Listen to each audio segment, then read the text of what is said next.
छह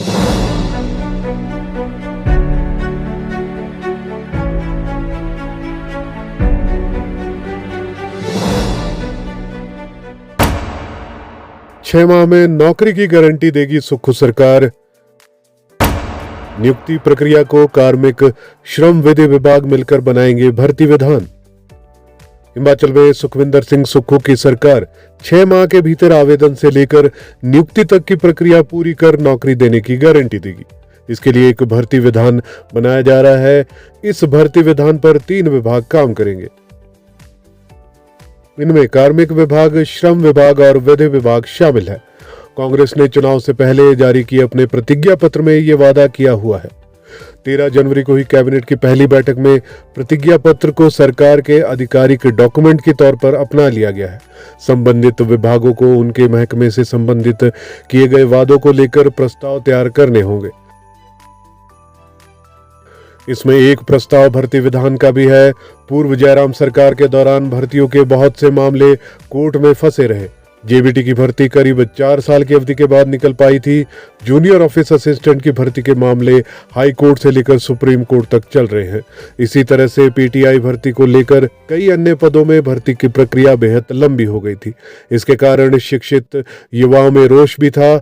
इसी को देखते हुए कांग्रेस ने अपने प्रतिज्ञा पत्र में किसी भी पद को विज्ञापित करने से लेकर उच्च पद पर नियुक्ति देने के लिए 6 माह की अवधि तय की थी।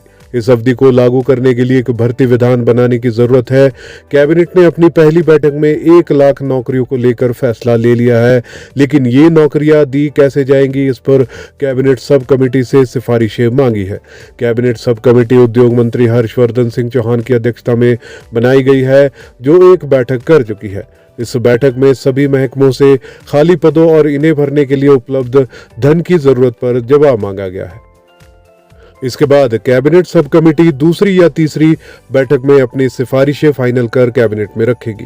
कैबिनेट से 1 लाख नौकरियों को लेकर फैसला होने के साथ भर्ती विधान पर भी फैसला होगा।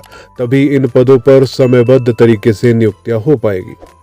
हमीरपुर चयन आयोग पर भी जल्द फैसला। राज्य सरकार को यदि ग्रुप सी या क्लास 3 की भर्तियां जल्दी करनी है तो पहले हमीरपुर कर्मचारी चयन आयोग पर फैसला लेना होगा। जूनियर ऑफिस असिस्टेंट का पेपर लीक होने के बाद चयन आयोग को राज्य सरकार ने सस्पेंड कर रखा है। इसके बाद विजिलेंस ब्यूरो अलग से काम कर रहा है और प्रशासनिक जांच शिक्षा सचिव को दी गई है।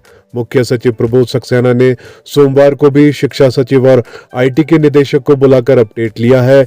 31 जनवरी को विजिलेंस ब्यूरो को भी कहा गया है कि वह अपनी प्रारंभिक रिपोर्ट सरकार को दे दे। इसके बाद हमीरपुर कर्मचारी चयन आयोग को बहाल करने या रिप्लेस करने पर फैसला हो जाएगा। इसी तरह की जानकारी और लेटेस्ट अपडेट्स के लिए डीजी हिमाचल को सब्सक्राइब करना ना भूलें और वीडियो को लाइक और शेयर जरूर करें। यदि आपके कोई सुझाव है या सवाल है तो हमें कमेंट सेक्शन में जरूर लिखें।